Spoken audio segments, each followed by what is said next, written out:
Hello everyone, today we read and comment the third chapter of the fourth book of Von Clausewitz von Kriege, its title being The Combat in General. The text follows. The combat is the real warlike activity, everything else is only its auxiliary. Let us therefore take an attentive look at its nature.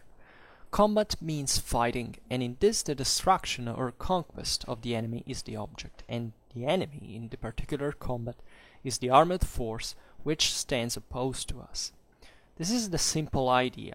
We shall return to it, but before we can do that we must insert a series of others.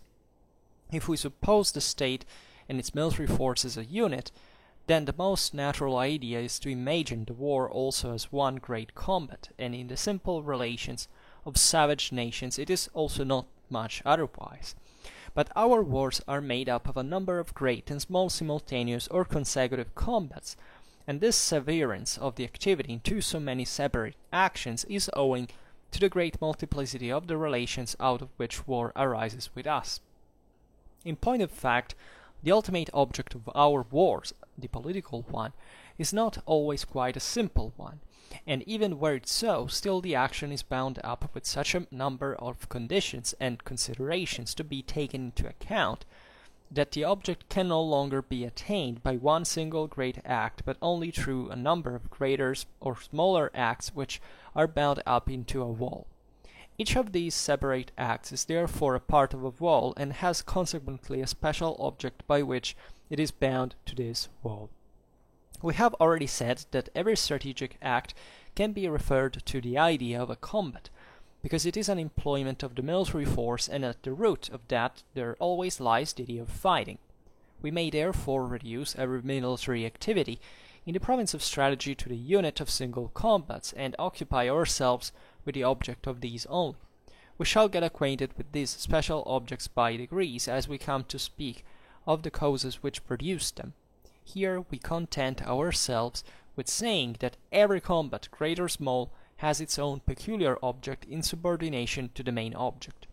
In this case, if this is the case, then the destruction and conquest of the enemy is only to be regarded as the means of gaining this object, as it unquestionably is. But this result is true only in its form, and important only on account of the connection which the ideas have between themselves, and we have only sought it out to get rid of it at once. What is overcoming the enemy? Invariably the destruction of his military force, whether it be by death or wounds or any means, whether it be completely or only to such degree that he can no longer continue the contest. Therefore, as long as we set aside all special objects of combats, we may look upon the complete or partial destruction of the enemy as the only objects of all combats.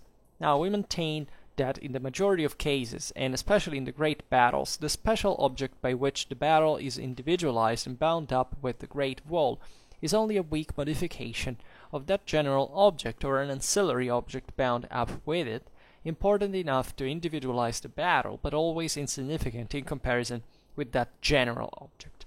So that if that ancillary object alone should be obtained, only an unimportant part of the purpose of the combat is fulfilled. In this assertion, if this assertion is correct, then we see that the idea, according to which the destruction of the enemy's force is only the means, and something else always the object, can only be true in form, but that it would lead to false conclusions if we did not recollect that this destruction of the enemy's force is comprised in that object, and that this object is only a weak modification of it. Forgetfulness of this led to completely false views before the wars of the last period, and created tendencies as well as fragments of systems in which theory thought it raised itself so much the more above handicraft, the less it supposed itself to stand in need of the use of the real instrument, that is the destruction of the enemy's force. Certainly such a system could not have arisen unless supported by other false suppositions, and unless in place of the destruction of the enemy other things had been substituted to which an efficacy was ascribed which did not rightly belong to them. We shall attack these falsehoods whenever occasion requires, but we could not treat of the combat without claiming for it the real importance and value which belong to it, and giving warning against the errors to which merely formal truth might lead. But now, how shall we manage to show that in most cases, and in those of most importance, the destruction of the enemy's army is the chief thing? How shall we manage to combat that extremely subtle idea which supposes it possible through the use of a special artificial form to effect by a small direct destruction of the enemy's forces a much greater destruction indirectly, or by means of small but extremely well directed blows to produce such paralyzation of the enemy's forces, such as command over the enemy's will, that this mode of proceeding is to be viewed as a great shortening of the road? Undoubtedly, a victory at one point may be of more value than at another. Undoubtedly, there is a scientific arrangement of battles amongst themselves, even in strategy, which is in fact nothing but the art of thus arranging them. To deny that is not our intention, but we assert that the direct destruction of the enemy's forces is everywhere predominant. We contend here for the overruling importance of this destructive principle and nothing else. We must, however, call to mind that we are now engaged with strategy, not with tactics. Therefore, we do not speak of the means which the former may have of destroying at a small expense a large body of the enemy's forces, but under direct destruction we understand the tactical result, and that therefore our assertion is that only great tactical results can lead to great strategical ones, or, as we have already once before more distinctly expressed it, the tactical successes are of paramount importance in the conduct of war. The proof of this assertion seems to us simple enough. It lies in the time which every complicated artificial combination requires. The question whether a simple attack or one more carefully prepared, that is, more artificial, will produce greater effects, may undoubtedly be decided in favor of the latter as long as the enemy is assumed to remain quite passive. But every carefully combined attack requires time for its preparation, and if a counterstroke by the enemy intervenes, our whole design may be upset. Now, if the enemy should decide upon some simple attack which can be executed in a shorter time, then he gains the initiative and destroys the effect of the great plan. Therefore, together with the expediency of a complicated attack, we must consider all the dangers which we run during its preparation, and should only adopt it if there is no reason to fear that the enemy will disconcert our scheme.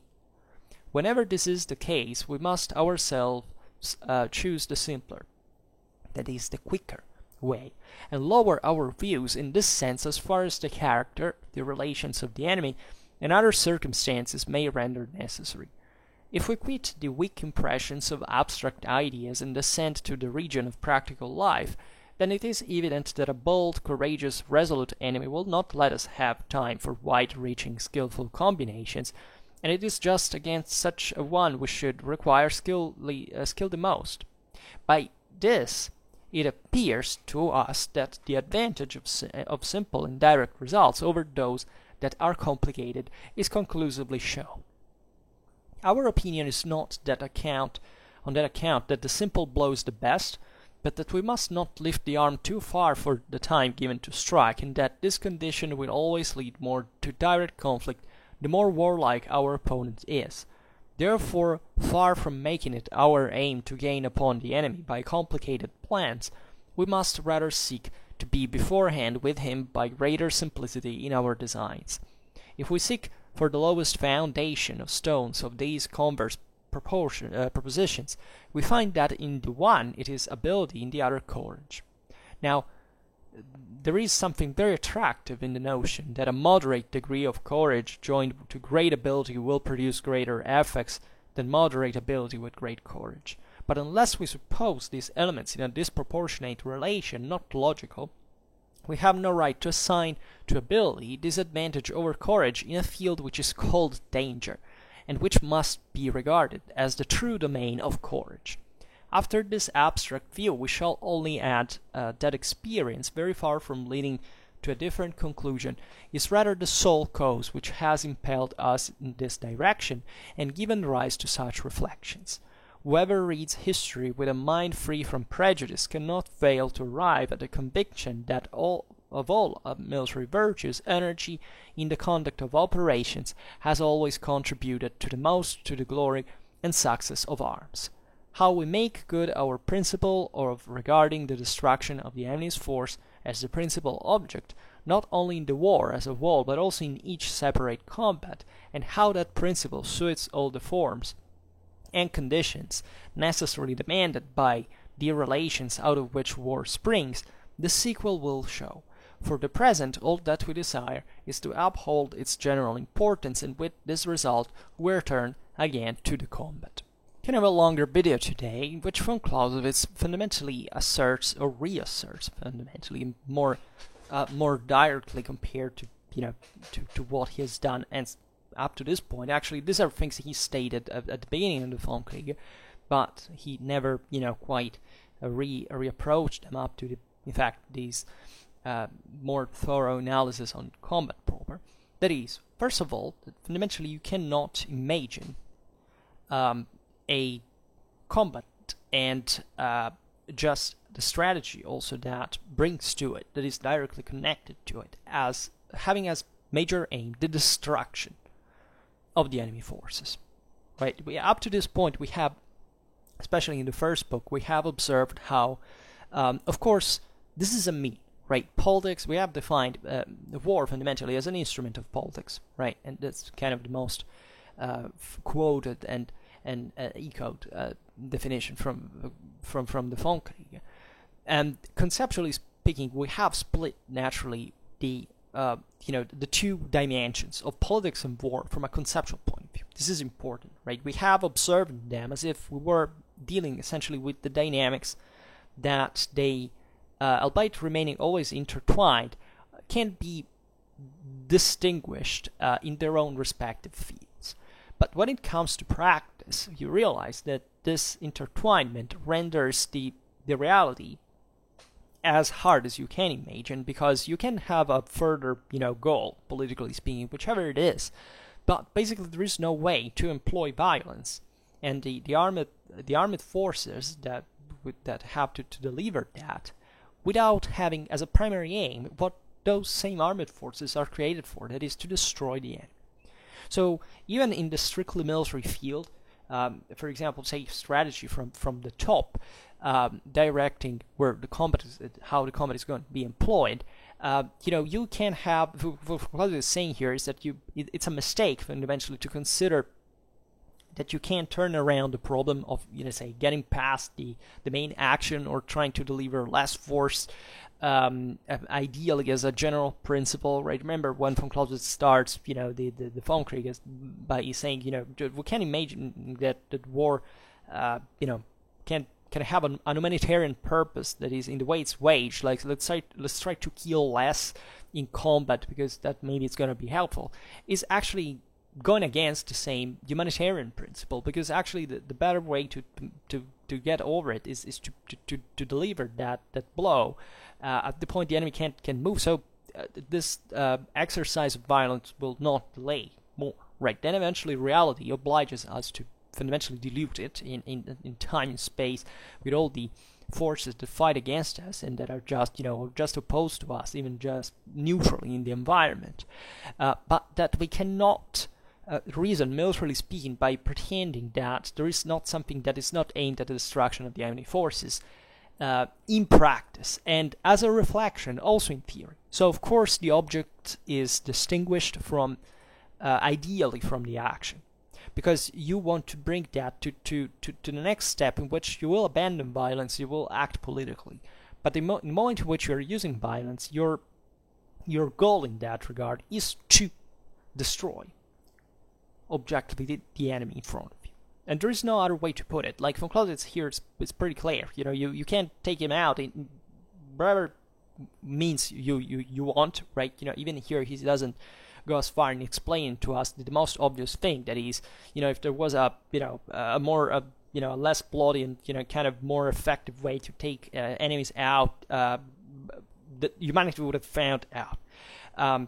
But once the military instrument employed, substantially we have optimized, at least at our approximately at our given our resources, what war should be about fundamentally. And don't think that this is not important in the whole understanding of military history. I mean, the concept that sometimes we express about the failure of certain tactics or of certain strategies in general, even the decision that whether a war should be fought or not, are not biased heavily by the presumption to imagine a reality that in fact cannot be different from the one you witnessed most of the times in the same reality. That is not to say there are not mistakes in which wars are waged from a strictly military point of view.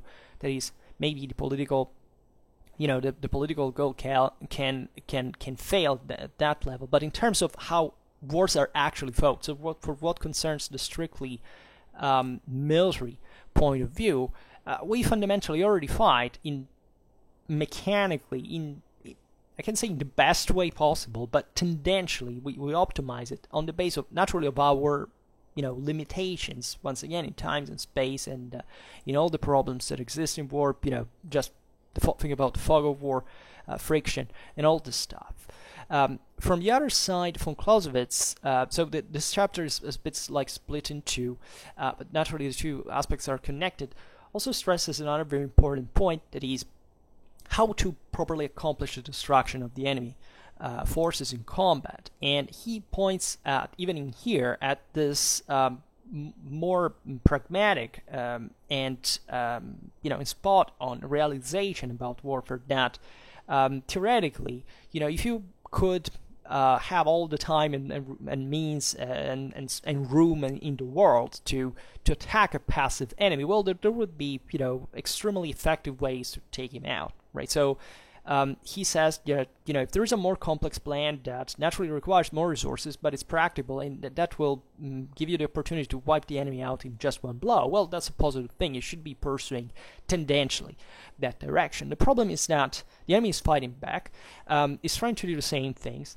and this basically levels the reality at one point that it's not mere a matter of stratagems or specific strategies or tactics in a strictly operational sense, operational or operative sense, that will make the difference. But objectively, it's what the moral force on the field will do, right? That's what will really make the difference. That's how much even courage has room in war, that, as we have seen, is the realm of danger, by the par excellence, fundamentally.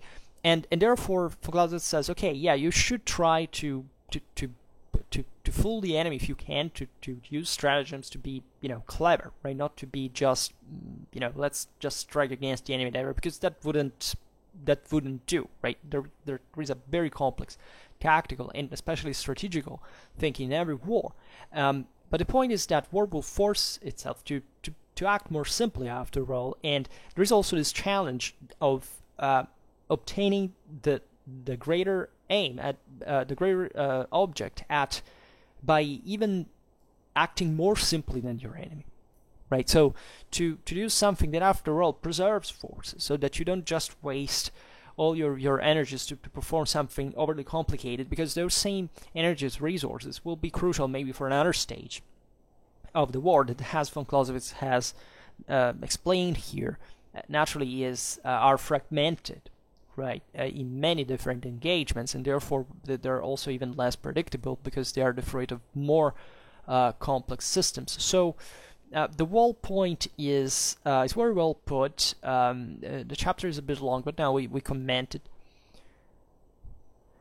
Alright, so he says, chapter 3, the combat in general.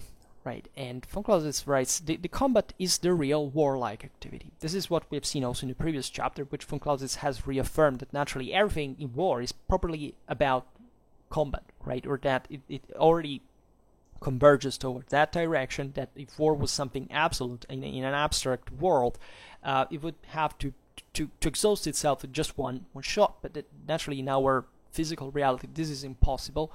But still, the strictly military point is about fighting and nothing else. And every diversion from this mindset is dangerous for even for the mere motivation of what you're doing out there in campaign on the field.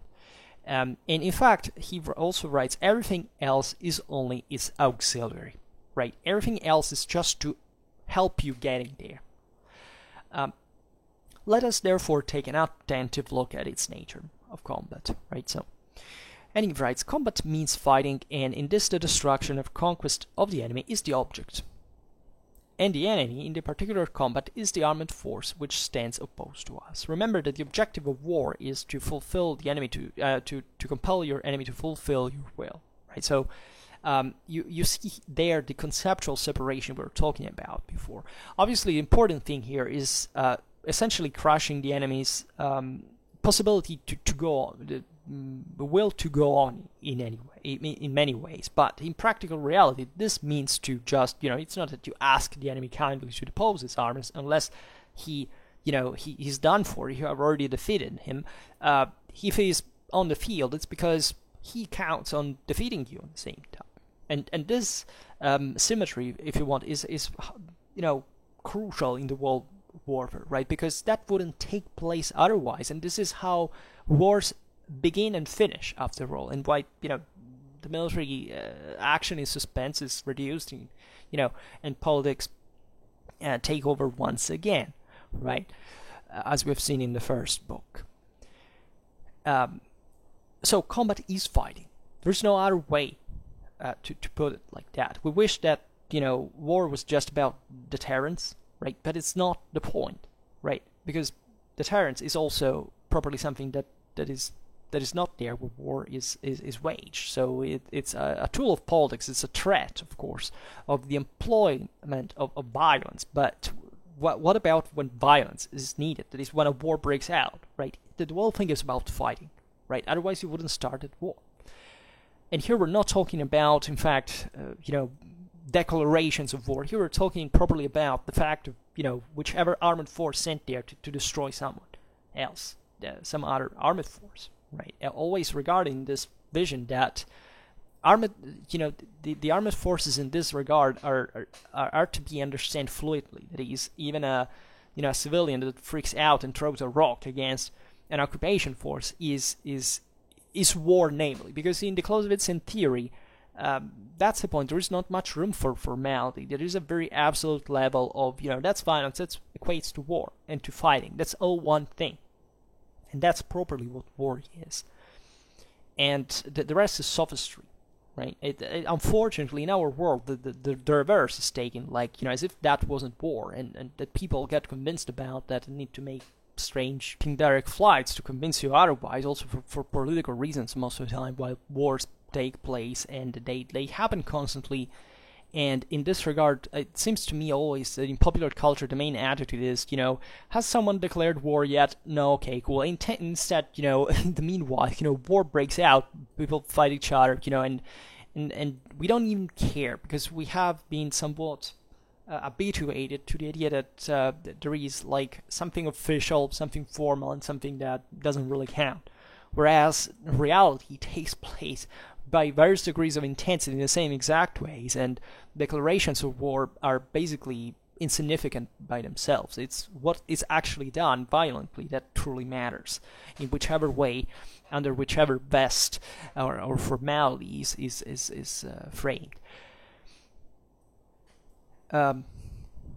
So, and the point here, in fact, is also von Clausewitz writes, and the enemy in the particular combat is the armed force which stands opposed to us. So even here, who's the enemy? The enemy is whoever fights against you, right? And that's not something that starts on the field. That's something that is part of a broader system. I mean, also the moral relativism saying, those are poor soldiers. They're just sent to war with the order to kill you, but they don't really want to kill you because humans are all alike. Yes, look at the entire history of humanity. It is an endless bath of blood. How much that principle has been practically valid, and as if those people were extracted from nowhere, as if they weren't product of a country, of a culture, of political beliefs, of hatred, of sentiments, of passions, and all things that bring them actually to go out there and fighting. And always remember, for Clausewitzian theory, there is no way you can fight a war if you don't have basically the majority of moral forces within your own country. So we have this debunked already, this nonsensical thing of the poor soldier sent to war, as if that was like a magical mechanical reality that produces itself, and that you're brought on the field in spite of whatever you think about it, and that you're not responsible for pulling the trigger or doing stuff that you're even ordered to do. Of course, that's your own personal responsibility. It's always, whatever thing happens, even if you're under the harshest totalitarianism, it's still your responsibility, right? Even if you're threatened to do that, then maybe, you're maybe less responsible in relative terms, but in absolute terms, you're as responsible as the whole freaking thing that is going on for the sheer consequences of what you do, right? So let's abandon also these other absolutely useless ideas. These ideas are useless. They're cancerous for a healthy understanding of politics, war, and society. They help no one. They have never helped anyone. They have allowed the worst war crimes, genocides ever to ever take place, just because of this silly moral relativism that is attached to it, and it continues over and over again, of course, in every kind of political propaganda of sort when this kind of aspects are involved.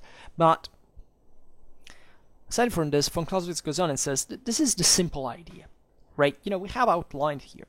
Combat means fighting, right? And the enemy that fights against you is the one who is using violence actively against.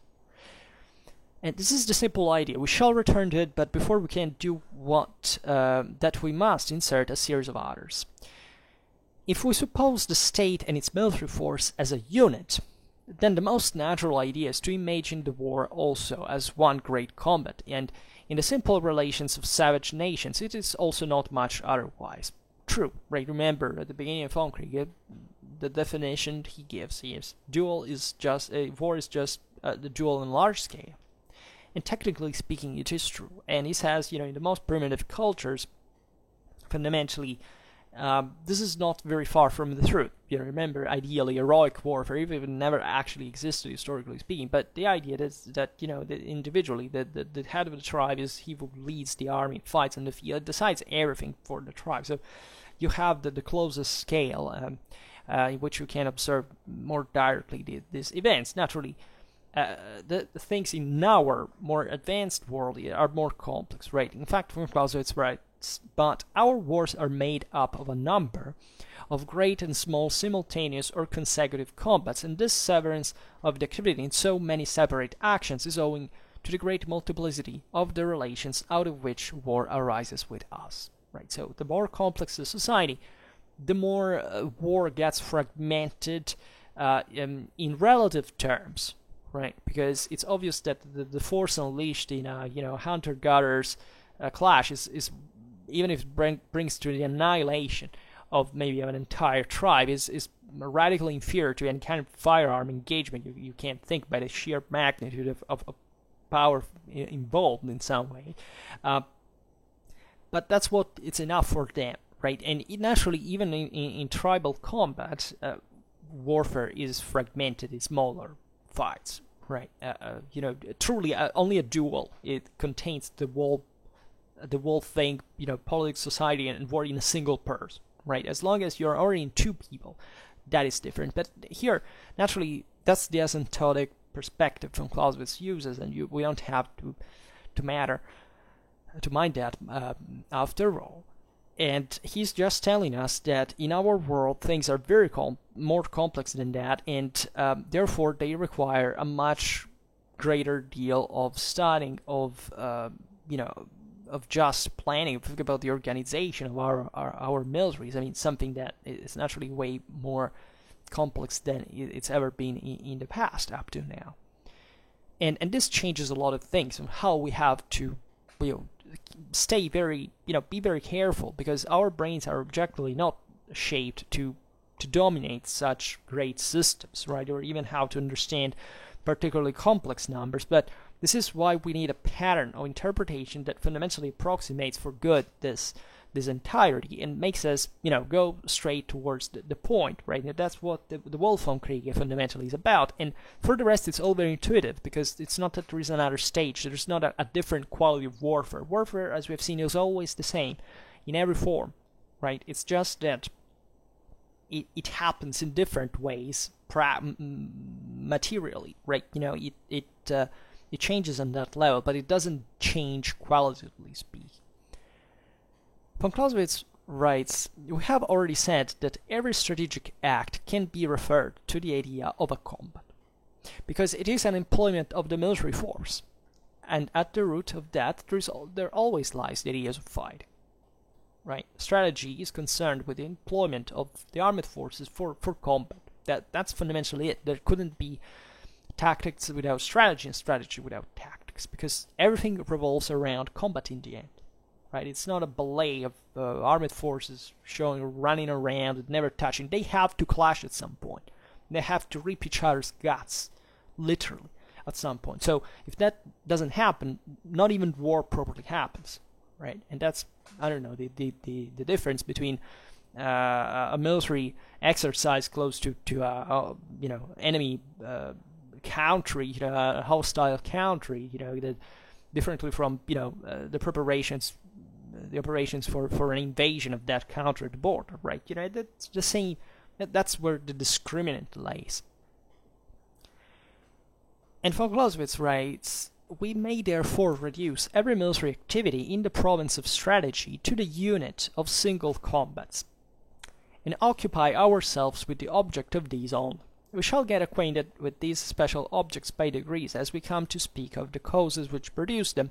Here we content ourselves with saying that every combat, great or small, has its own peculiar object in subordination to the main object. That is to say, if you don't, you can even study battle in itself, but if you don't fundamentally, just for a tactical point of view, but if you don't frame it in a broader picture, you're objectively going to miss a lot of elements that are quite important morally and materially to explain that battle, right? So you can make that exercise. That there is a lot to learn from tactics alone, of course, but still in practice that's tied to another dimension that always must be considered, and all the ways the strategy fundamentally employs its armed forces for the sake of combat are part of this main object, right, to which all the military operations in the campaign are subordinated. And von Clausewitz writes, if this is the case, then the destruction and conquest of the enemy is only to be regarded as the means of gaining this object, and as it unquestionably is, right? And this is properly the point, that, as we will see more in depth now, that is that this whole thing is aimed, as we were saying, not just to fool around, but to go there and clash against the enemy in order to destroy it, right? You have to destroy him and oblige him to stop fighting in a way or another, which in war means you have to fight with him, violently killing him, right? Von Clausewitz writes, but this result is true only in its form, and important only on account of the connection which the ideas have between themselves, if we have only sought it out to get rid of it at once. And now we'll see what it means, right? We have idealized this ultimate goal that seems to be separated and kind of the for which the military instrument proper is the armed forces and violence become apparently a mean, right? But the point is that this distinction properly does not quite exist, because the subordination to the main object of all these operations is not just an abstract, something that goes beyond, in the military sphere, to something that goes beyond the military action itself. It's properly the destruction and the conquest of the enemy. And von Clausewitz now explains why, because he says, what is overcoming the enemy in the first place? And he answers unequivocally, invariably, the destruction of his military force, whether it be by death or wounds or any means, whether it be completely or only to such a degree that he can no longer continue the contest, right? So more practically, that's what it gets down to, right? So to exchange the ultimate object for something different from this specifically, the destruction of the enemy military force, is a misconception, right? You can't do it at a theoretical level by saying, yeah, you can conceptually distinguish the two things to make clarity about the fact that there is an intention there, and not merely, a blind clash between unrelated forces. But how this object, from a strictly military point of view, for the sake of the theory of the art of war, concretizes itself, is destroying the enemy force, which passes through its slaughter. Or at least putting the enemy out of combat in a way or another, which does pass practically through that. Right? As we were saying before, if we found other means to knock out enemy armies, at that point, there is a specularity in the thing. So it would be, at this point it's unrealistic to talk about that, but it's obvious that if we go out there to kill each other, and it's essentially exactly what we do everywhere, in every time in history, every time a war breaks out, it's because that's practically the only way it's conceivable to get the thing done, right? There is nothing inhuman in it. There is nothing properly incoherent, illogical, irrational in it, right? Culturalists would like to make you believe that that's like, humans are a bunch of, make war just because they're stupid, or a bunch of brutes or barbarians that don't understand anything. That's actually a very autobiographical description, whereas war is probably one of the absolute peaks of humanity in its civilization, right? It's terrible, it's devastating, we would all do gladly without it, but there is one point which you gotta do it, because otherwise you couldn't accept, couldn't even conceive, resistance to a dictatorship, to a tyranny, to anything that is practically to be achieved with some means that happens to be that. And it happens to be that because we are physically what we are, and there are not many other ways to compel someone to fulfill your will in that regard, if not by using this force. That is not to say that the force can't be used for evil, right? But how do you fight evil if you don't use force at the same time? There is not much of another way, right? Passive resistance, all this stuff is wishful thinking, right? It can't happen where certain balances shift towards a direction in another. There are bloodless revolutions, there are, peaceful changes. Thank God for that. But in many other occasions, there is no way out but using violence. And this is extremely important, because this starts from public security, of self-defense, of, defending yourself from an invasion. We should be thankful we have violence in this world, given what this world is fundamentally about.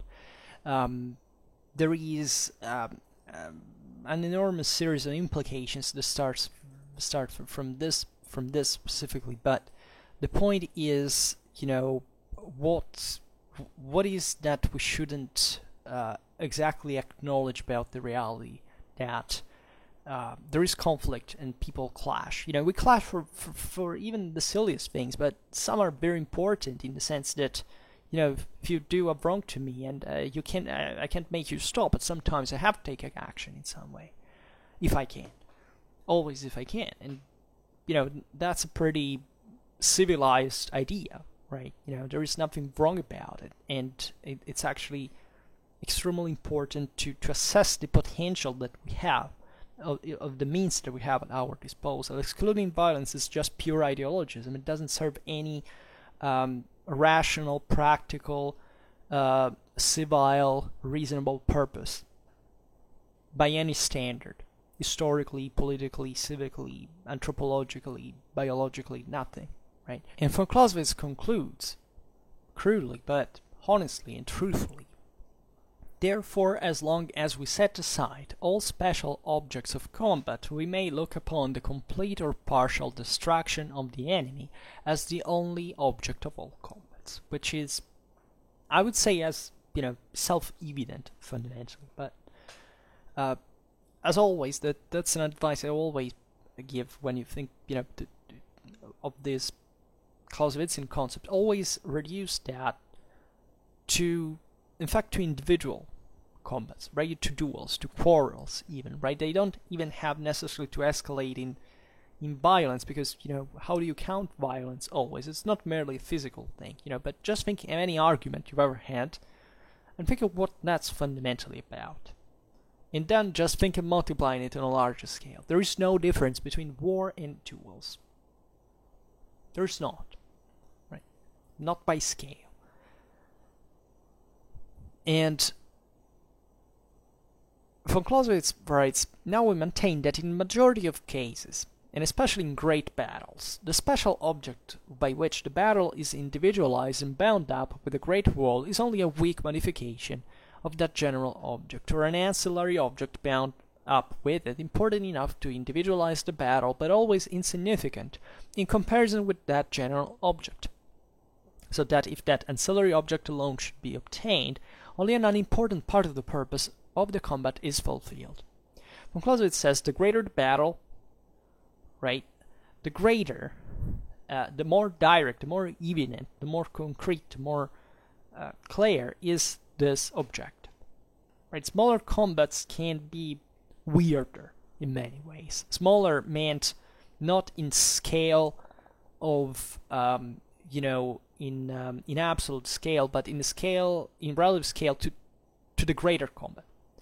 Right, that there are minor aspects that can go straight from the duel, right, and as they always do.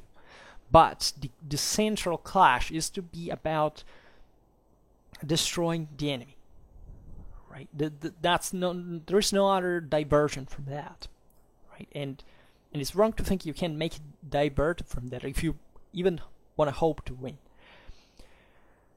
Von Clausewitz says, if this assertion is correct, then we see that the idea according to which the destruction of the enemy force is only the means and something else always the object can only be true in form, but it would lead to false conclusions if we did not recollect that this destruction of the enemy's force is comprising that object, right, and that this object is only a weak modification of it, right? So the object, whichever it is, that is, for whichever reason it is that you're fighting, this is the point, right? That is going to determine, for example, how intensely you're going to fight. But when it comes to the fight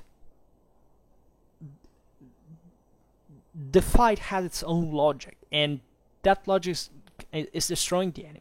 Once again, it can influence the way it's practically done, but when you're out there, the thing happens brutally, so you can't even stop thinking, what are you doing there, what you should respond or not. You're into it, and generally speaking, you know what you get into, usually, right? Not always, but that's where the problem can really become more evident, right? Because when it gets to organized societies, well, generally there is a pretty solid, probably even partially evolutionistically, effective, but many things can go also straight, but at least what war fundamentally is. Individual people, like those that that they are trained like self-defense maneuvers, because so that they think that if they are aggressed by someone with a knife, that they can't strike back and eventually get to the hospital or underground because of that. That's just stupidity objectively, and so this can turn. I mean, the Funkriege can turn dramatically useful even in the reality of life. That is to say, you have to be extremely realistic about what the whole thing is, and you can't presume that reality essentially will bend on the base of your individual, subjective expectations. Like if you're ignorant of what is going to happen, there's not much you can expect of the outcome in that regard, and that's the sad realization. But don't think that in this regard, in war, is much less problematic, because there is much more at stake at some level, right? Maybe not as much actually in proportion as individual thing, but at least the thing changes a big deal of realities, including the individual ones that are eventually the ones that cause the decisions, at least for what they're individually concerned. So it has enormous implications. And in fact, von Clausewitz says forgetfulness of this led to completely false views before the wars of the last period, and created tendencies as well as fragments of systems in which theory thought it raised itself so much the more above handicraft, the less it supposed itself to stand in need of the use of the real instrument, that is the destruction of the enemy's force.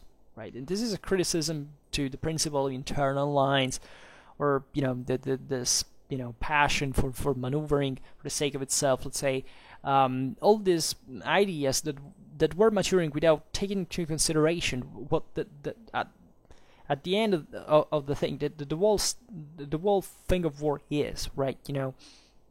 And all the moral resources that it entails, and especially where they have to be direction towards. Von Clausewitz writes, certainly such a system could not have arisen unless supported by other false suppositions, and unless it, in place of the destruction of the enemy, other things had been substituted to which an efficacy was ascribed which did not rightly belong to them. We shall attack these falsehoods whenever occasion requires, but we could not treat of the combat without claiming for it the real importance and value which belonged to it, and giving warning against the errors to which merely formal truth might lead. Right, so this is just a memento. It says, just be aware that, as we were saying before, fundamentally, that there is always someone who's going to make the mistake on the same exact base, simply because of ignorance of what the dynamic of war by itself, by definition, it really is, right?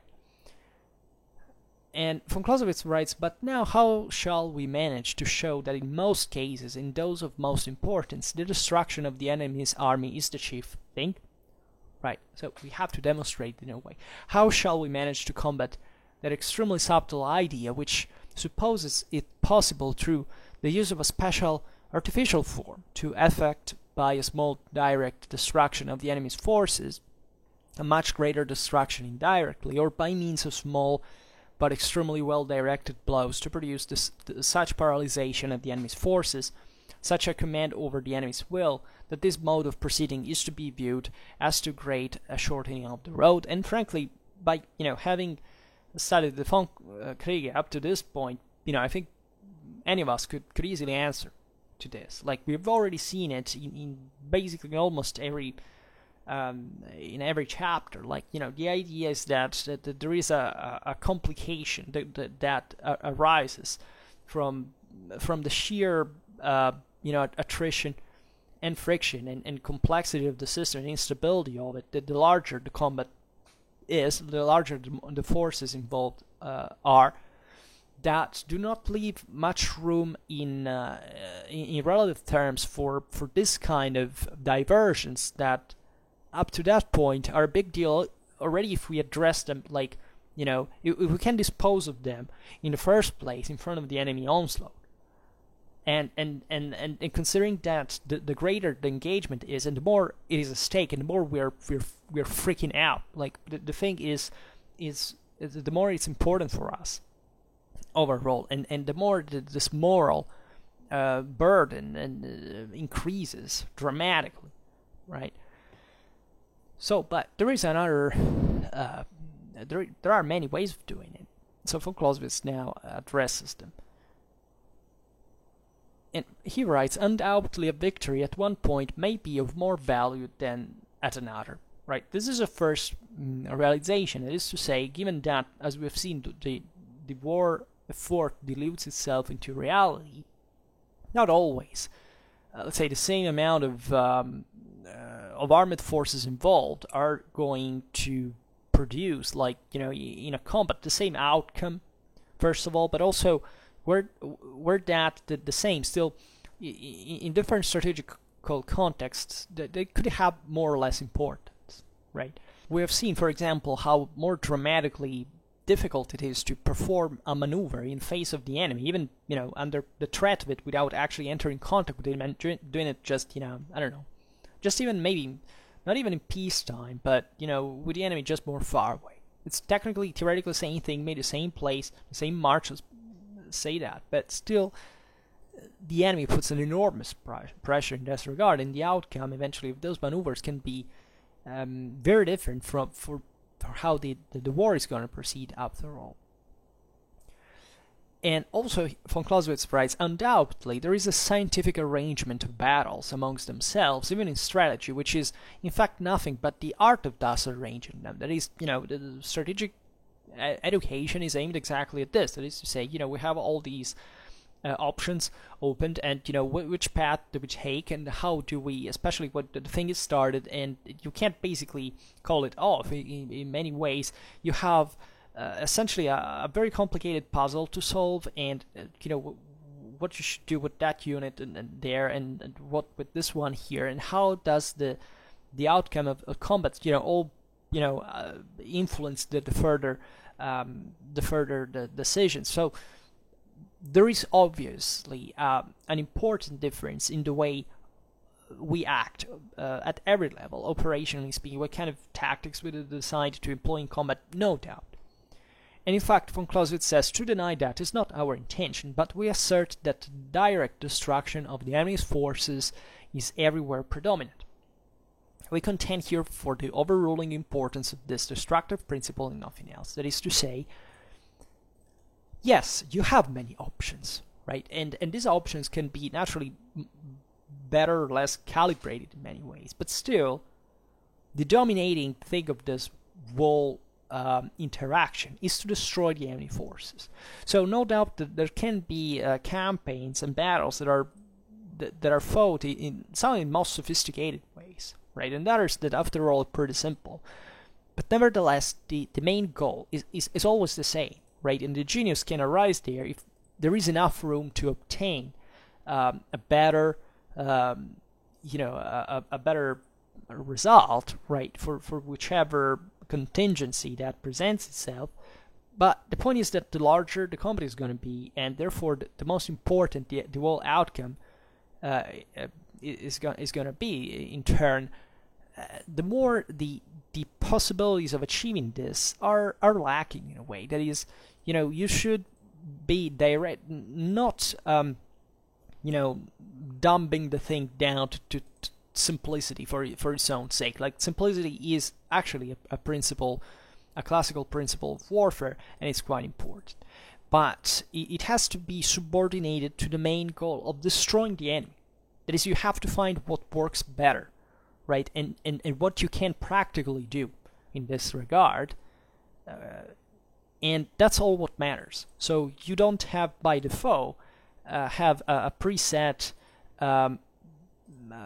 opportunity to do the most sophisticated thing to try to wipe out the enemy more completely in one blow, because you may simply not have, most of the times you will not have that opportunity, especially the larger combat really is, right? The larger the forces involved are, because there is properly an attrition that goes on in this sense that will make the system decay.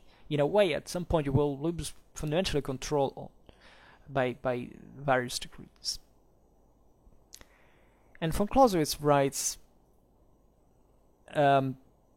we must, however, call to mind that we are now engaged with strategy, not with tactics. Therefore, we do not speak of the means which the former may have of destroying at a small expense a large body of the enemy's forces. But under direct destruction we understand the tactical results, and that therefore our assertion is that only great tactical results can lead to great strategical ones, or as we have already once before more distinctly expressed, the tactical successes are of paramount importance in the conduct of war. That is to say, of course, strategy is more important, but it is more important than tactics. But it is so because it kind of prepares fundamentally what is going to happen in tactics. Because if the tactical dimension doesn't take place, if there is no combat, as we've seen, the whole military thing is useless, right? This strategy has worked for nothing, right? That can still be done. You can't prevent successful, an enemy to do something without fighting. As we have seen, deterrence is an enormous deal. But the point is that, first of all, you can't hope most of the time to wipe out the enemy just because you have a dramatic advantage. The enemy is going to be out there to be butchered by you and not trying to reverse the situation the asymmetry in a certain way, but that especially as a consequence, the only way you have to destroy an enemy practically from a military point of view is to come to grips with him, to fight with him, to have a tactical outcome, right? That is the more strategically relevant and therefore more relevant for the course of the campaign and the military action as a whole, the more is aimed at destroying the larger amount of the enemies, because objectively it's so intuitive. Von Clausewitz here is saying that tactics is aimed at destroying the enemy, because battles are bloodbaths, right? And that's so evident. I mean, the distraction there is so evident that it's almost, you wouldn't like to know. The important point here is that without that distraction, Robert, that wouldn't be a military achievement of any sort. You wouldn't destroy the enemy forces. They would still be out there to do something, to fight against you and to destroy you in turn, and that passes by definition exclusively through tactics. Strategy can prepare that, but if you really want to make a major breakthrough, strategically speaking, what you have to do is to destroy the enemy, is you have to pass through the tactical dimension, therefore hopefully destroying the enemy in that, because that's the only way you can do it. And therefore, von Clausewitz says the tactical successes are of paramount importance in the conduct of war. And he says the proof of this assertion seems to us simple enough. It lies in the time which every complicated artificial combination requires, right? This can require, naturally, more complicated plans, right? More sophisticated strategies and tactics and planning and calculations. But the question, he writes, whether a simple attack or one more carefully, let's say, not but. He goes on with the thing and explaining that naturally there is some advantage in this, because he says the question whether a simple attack or one more carefully prepared, that is more artificial, will produce greater effects may undoubtedly be decided in favor of the latter, as long as the enemy is assumed to remain quite passive, right? Assuming, which is basically never the case, right? Leaving the initiative to the enemy is detrimental most of the cases. Or even if it wasn't so, it's, because the enemy probably at that point is in a good defensive position and can, nullify your more complicated force to try to overcome that disadvantage. But here, the adversative, von Clausewitz says, every carefully combined attack requires time for its preparation. If a counterstroke by the enemy intervenes, our whole design may be upset. Right now, if the enemy should decide upon some simple attack, which can be executed in a shorter time, then he gains the initiative and destroys the effect of the great plan, for example. Therefore, together with the expediency of a complicated attack, we must consider all the dangers which we run during its preparation, and should only adopt it if there is no reason to fear that the enemy will disconcert our scheme. Right? This is incredibly important, because it affirms, in fact, one of the classical principles of war, that is simplicity. Right? You can carry out a sophisticated plan as long as you know that all the unpredictable outcomes that can derive from it are risky enough to be acceptable, right? And you don't really expect it to go wrong in all likelihood. But if it is not the case, if the enemy can do something that can simply crush that, had a the most simple capacity to do it for whichever reason at that point there is, well, you should try to say, okay, well, this plan may be very good on paper, but just assuming the enemy stays passive about it.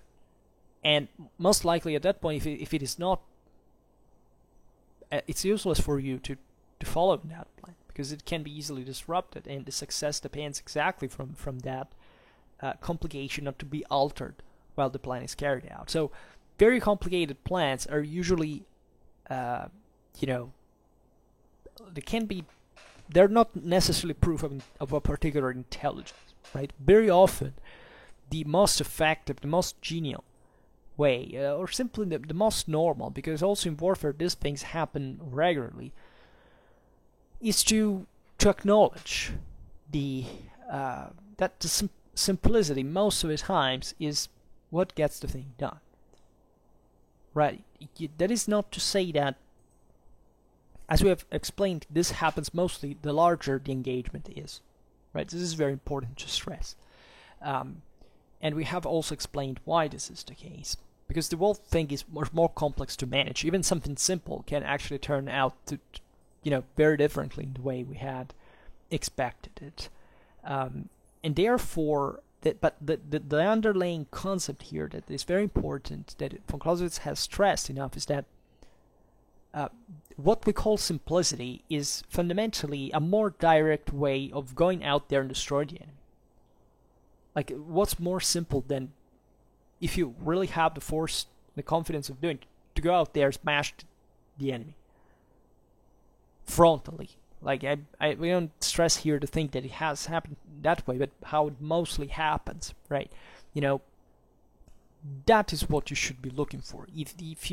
Why would you need, after all, in war you're constantly under pressure. You're always short of resources, especially of time, right, in energy. So, if a plan is more complicated, you must have a pretty good reason for complicating it, for investing those extra resources into something that, on average, is also less likely, right? And sometimes it's the only option, telling the truth, but it's rare to be the case, right?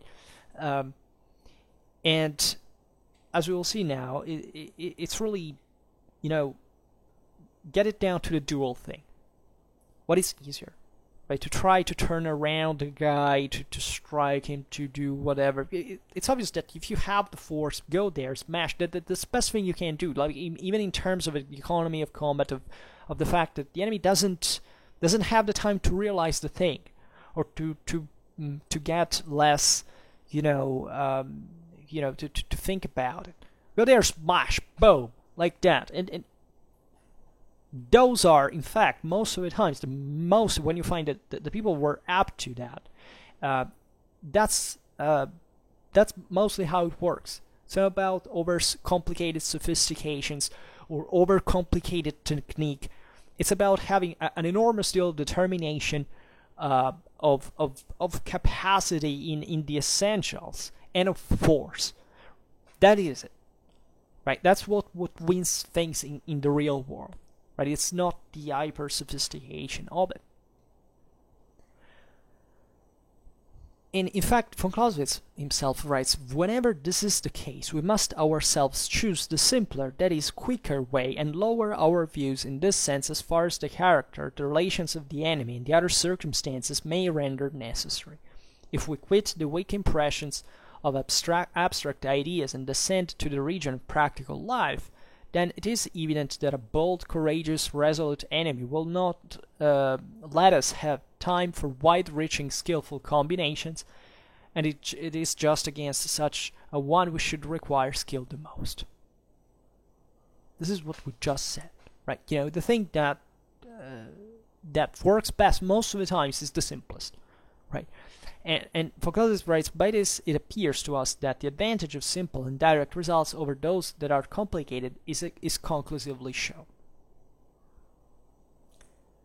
Naturally, you understand, and now we'll see better, that simple things are not easy. Right? Simple, von Clausewitz has already explained this. The fact that something is simple, it doesn't mean it's easy. It simply means it's simple. But it's not easy. Right? And very often in life, the simplest things are the most difficult ones. Let's be honest about it. And this is what the von Kriege puts us in front of, right? Unavoidably. That it's useless to turn around certain points. The reality of life is that either you do that thing or you don't do it. In that most of the times, even if you fail, the important thing is you have tried. Because at least at that point you know something way more concrete that you that you knew before, and you can take hopefully better decisions. It is not you could be destroyed in the process, by the way. So this is what naturally shouldn't make you be overconfident about, something you. Okay, I will simply do it because there are no consequences. No, right? There are moments for doing that. There are most a lot of moments for which that is not good at all. But we have to be concrete about the fact that until you don't do something, you turn around that there is not much of an accomplishment to be made. And this must be taken constantly into consideration. Von Clausewitz writes, our opinion is not on that account that the simple blow is the best, right? That is in absolute terms, but we must not lift the arm too far for the time given to strike, and that this condition would always lead more to direct conflict the more warlike our opponent is, right? This is very important because it says, of course, if you have a better, if you have an advantage, you shouldn't make it go wasted. Use it. Just be aware, most of the times it doesn't quite happen, so that theoretically, the most elaborate thing is more preferable in line of principle, but in practice, that is quite not going to be. And at that point, you should, in fact, here it says, it uses the phrasing of the dual fundamental. It says you must not lift the arm too far. This, if you have the opportunity of doing it, because that gives you an advantage in the blow, do it. But just know that the time may be precious anyhow. And in fact, this is truer. In fact, the more warlike our opponent is. That is to say, just imagine, because I think one of the greatest problems understanding the Clausewitzian thought is to always to start from this unavoidable modernistic kind of abstract idea that we are fighting against something still, something passive, something that doesn't react. It's all about us. The enemy is doing the same thing against you. So at that point, even lifting the arm for a strike may not, match the fact that you should charge against the enemy. At that point, it's mash with all your force at that point, independently on how much you lift the arm or not. That this is a ferocious struggle, right? And that you can understand that well. It's relatable if you think about a brawl, a fight between two people. And think about what this is in war, right? In relative terms, it's actually way less dramatic, right? In absolute terms, instead, it is way more dramatic, right? Because in war, actually more of that force gets dispersed, as it can go, like actually in the duel, but still the duel is more directly even. I mean, it's something that is more clearly directed to combat, whereas, as we've seen, strategy, entails many times in which the army, the armed forces are staying there without practically doing nothing, right, and waiting for the fight, right? Or preparing for it in a way that is not strictly military at that point.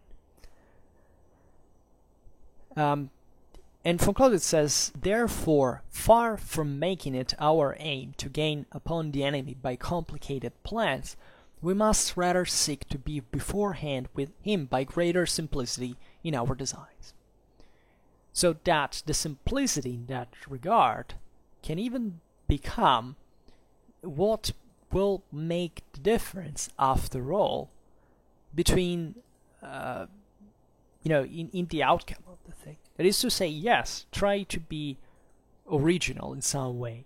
Try to do what the enemy does not expect.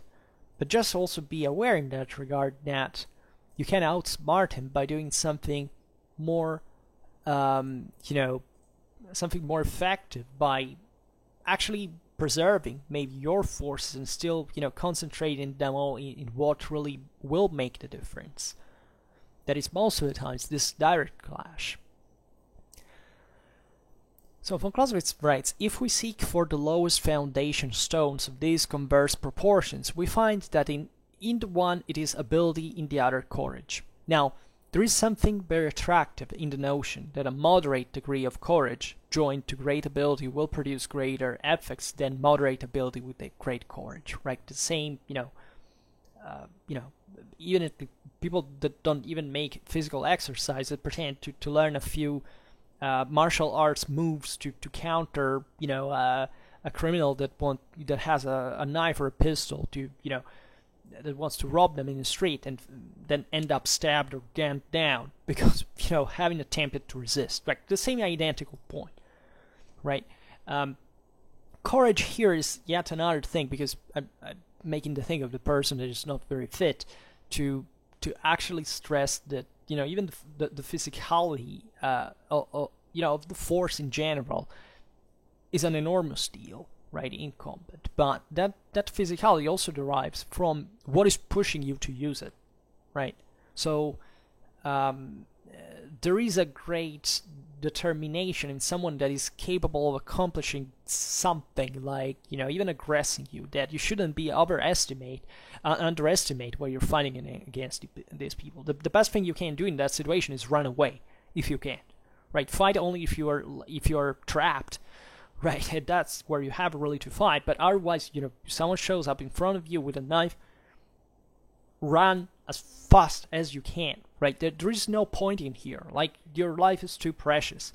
Who cares about your credit card or your money, your watch? You must be idiotic in this regard to think otherwise, right? The thing there is, this is even not just always like the only answer, in the sense that this is just a friendly advice, right? From people that are way more qualified than I could ever be, frankly, to give such advice. But that there is a fundamental truth in this, that you don't have to think that there is a technicality in a duel or in a war that is fundamentally what will make the thing done. These are technologistic, progressistic, modernistic prejudices that unfortunately wreak our entire understanding of warfare in general, right? Start from the utter obsession, I presume because of video gaming, in popular culture about warfare, that is to say, which kind of weapon will make me win the battle, as if battles were won because you had a weapon instead of another in practice, right? And as if battles were won for just because a person was so idiotic to stand in front of a devastating enemy force, knowing it before and not even giving battle if the disadvantage is too great. Because in our mind it's all about which technique did you use to knock him down. The technique is that guy has the mental aggressiveness in sheer determination to smash your face before you can even think about that. And that's, frankly, in everything from a duel to war, that's the single most important thing that matters. All the rest is utter nonsense, right? You can't try to make it fit for front-war, but it never get the upper hand on the whole thing.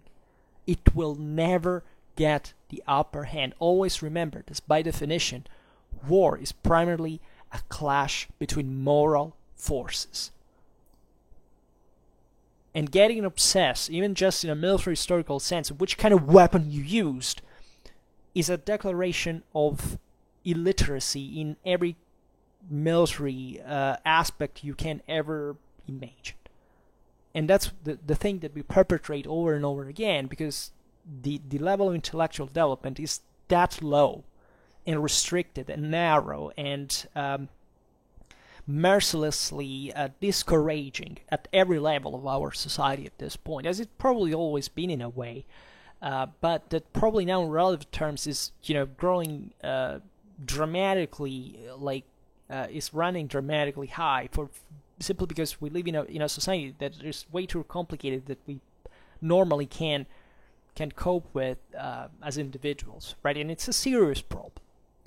But beliefs like those reveal the primitiveness of a person, individual growth, accomplishment, maturity. It really has to do with that, because you understand that there is not been any intellective application of sort to even stop for a moment and saying, is this thing important? Why am I doing this? This work, the Formkriege, helps you to get cured from that level of inferiority, because that's fundamentally what it is. Because wars are fought like this, so there is really a paradigm from which you can make a comparison in concrete life. Like, if you don't understand this, your level of inferiority is measured by the intelligence of people that know how to use that violence regularly, because the world is continuously at war, and that causes in this regard some of the major changes that are out there. And you live in this world, and you don't even understand that. That is this one of the single most important things. You don't even make an effort. You understand how there is a, discrepancy, a complete shift, a separation between unawareness, speculation, fantasy, and the most brutal reality that you can ever imagine. This is an accurate depiction of how the world lives today.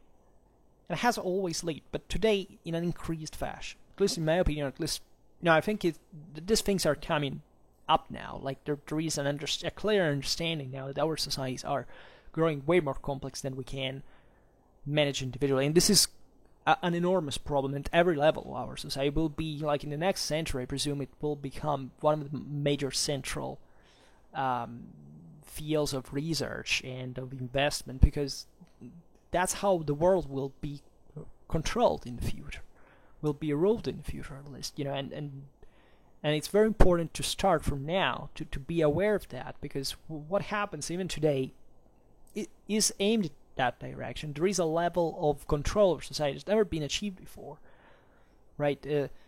It's kind of embarrassing when you think that these things can be changed by owning an assault rifle, as if that will ultimately make the difference when the change will happen, because the change will happen in a way that will have nothing to do with that, right? And always bear in mind the Clausewitzian paradigm of that war is just a persecution of politics by other means. Watch out, politics, because that's really the problem. War in itself, it's just an instrument. It has no soul. It has no responsibility. War is not a being. Politics is.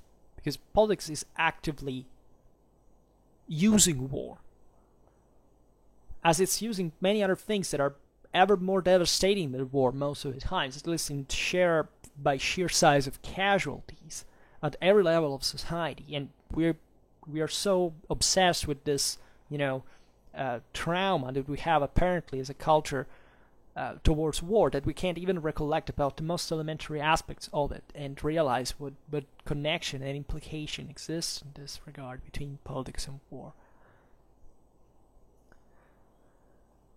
Von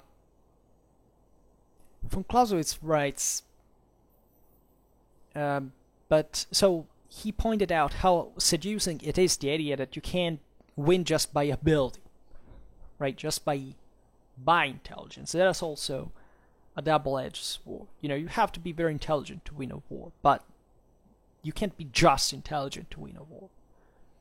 And von Clausewitz writes, but unless we suppose these elements in a disproportionate relation, not logical, we have no right to assign to ability this advantage over courage in a field which is called danger, and which must be regarded as the true domain of courage. That is, everybody's capable, in fact, of making those moves, ideally, with a trainer, in a relaxed context, with, cheering people, pats on your back, and shaking hands. Another thing is when you have cold steel or a gun pointed at you. And just from a psychological point of view, most people, fortunately, will not have the guts to put up any resistance, so they will already run away by themselves, because after all, evolution did a good job with our biology, and we are most immediately capable of understanding what is kind of more sensible to do in that situation. Von Clausewitz then writes, after this abstract view, we shall only add that experience, very far from leading to a different conclusion. It was rather the sole cause which has impelled us in this direction and given rise to such reflections. Whoever reads history with a mind free from prejudice cannot fail to arrive at a conviction that of all military virtues, energy in the conduct of operations has always contributed the most to the glory and success of arms. Right? This is extremely, like, this is valid for everything in life. And the whole difference between potential and action passes through that. How much energy you put in that. And this is valid for everything. In war, in life, in everything. You can't think, overthink, and wish and dream. But until you don't do that, you will accomplish nothing. Until you don't invest energies in something, you will not take it to the next level. You simply will not. You will not grow. You will dramatically suffer from a structural point of view of this lethargy. And time will go on, and you will age, and you will not be able to do anything anymore. You will stay exactly the way you were before if you haven't taken it to the next level. This is the problem with humanity as a whole. And most people don't even try. They're not taught to try. There is no interest sometimes, even making them try. And whoever puts more energy, most of the time, that's concretely the most important factor that brings to success. So all the whining of the fact, the failed generations, there is only one medicine about this: energy. Then you can naturally answer, well, maybe energy has a cost. If I don't have the to buy that energy, how can I do that? Well, there are ways. There are many ways. There are many paths in which you can spend energies, right, of different kinds. Right, energies are spent in very different ways, even in war. So this is not to be. Energy is tiring. Spending energy is tiring, right? But it's still, if invested in the right place, it can give much. What von Clausewitz is saying here is that most of the times, like, you're not going to find the spot free. Yeah, you're not going to find the best investment just for you, because most likely someone will have already taken it from you. So that's where energy makes a difference for, because you have been able to struggle more, to produce more, to invest more in that regard, and you will have made a difference. So think about all the scams on the internet, like, invest, give me, just with $10 invested and I get a check of 200,000. Have you ever read that spam that you find on kind of cheap sites, stuff like that? Now I get a rent of $10,000 a month just by a small investment. Yeah, because money grows on trees. Like, everybody can't grab. In this there is a whatever, and the same, in fact. Ignorance we're talking about before that applied to war is exactly the same that through which you you understand the world. That's why the Fomkrieg is so freaking awesome, because it teaches you so much. Truly, to be successful, this could truly be the ultimate how to be a successful guide in life ever, right? Because he tells you something that is so brutally honest that you can't do but just bow your head and say, okay, well, yes, most of the times, if I'm scum, it's mostly because of my own poor choices, right? And even if it's difficult to struggle naturally through hardships and so on, most of the times nobody will pay that for you, right? So there are not many options you have there, and it's sad. And it's unjust. It's deeply unjust. And don't take me wrong, but at a certain level, the whole thing, as von Clausewitz says, it's very simple. Like, actually, it's probably the simplest thing in the world. But nobody told it was easy, or the easiest thing in the world as well. simplest things are often the most difficult ones, and we have to acknowledge that, even in a life of a person that actually has average resources, right? Most will fail. Anyhow, mostly because of their own incapacity. Right. And sadly, this is, like the tale of the average person, right? And it's very sad, and it brings problems to society as a whole. Because objectively, with resources we own today, compared just to 100 years ago, we could transform the world in a freaking earthly paradise. And most of the reason why this doesn't happen is that people are freaking dumb and incapable and cowardly and weak. Because there has never been a moment in history in which the world has been so well off like now.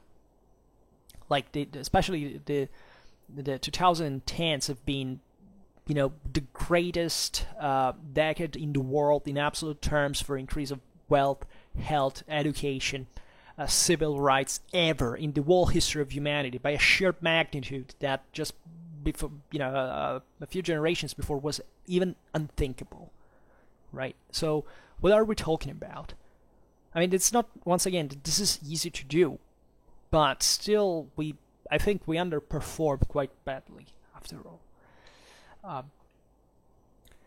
However, von Clausewitz concludes by saying how we make good our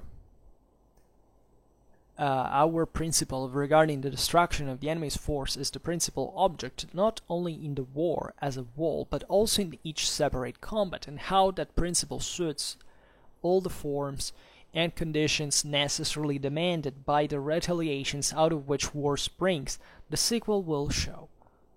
For the present, all that we desire is to uphold its general importance, and with this result we return again to the combat.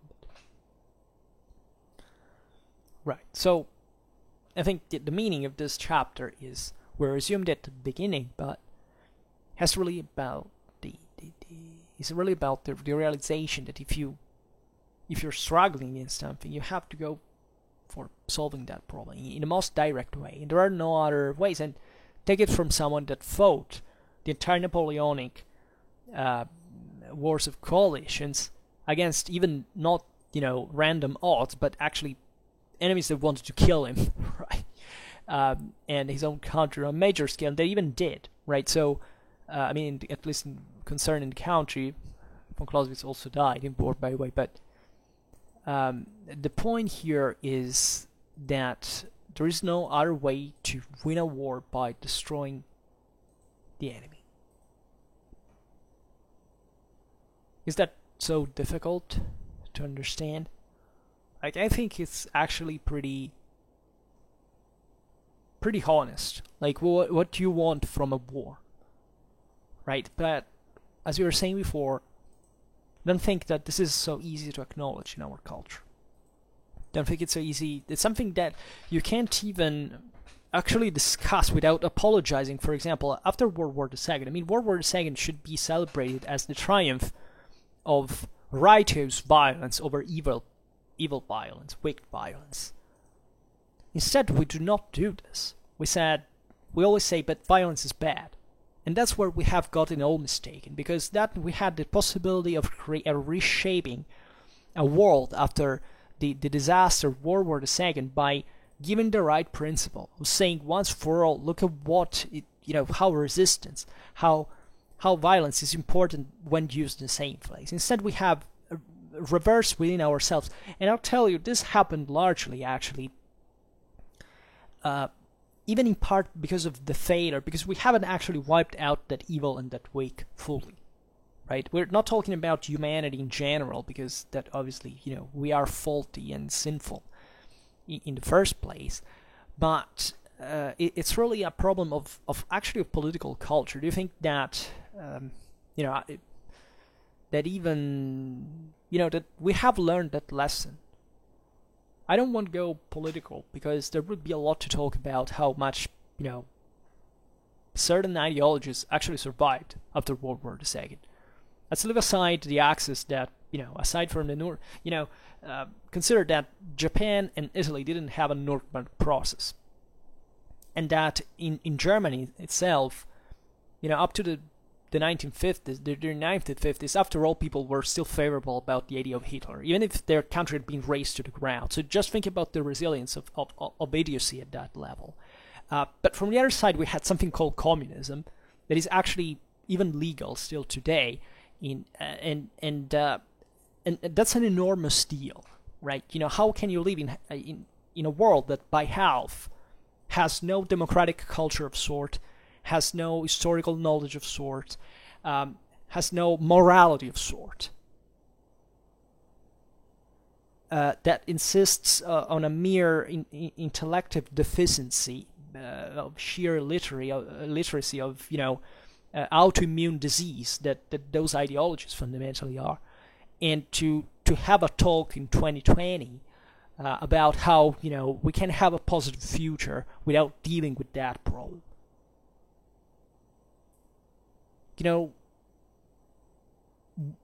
It's not that I myself wake up every morning just thinking about that, but I can't help when talking about this stuff that that's probably one of the single major problems that we have in reality.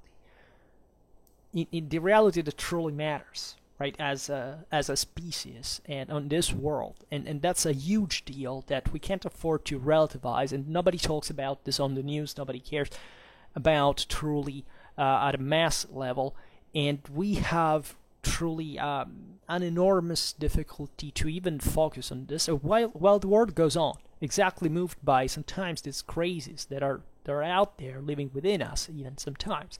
And okay, let's just pretend to ignore it, not to create too chaos at the moment, because we should be because we're lazy.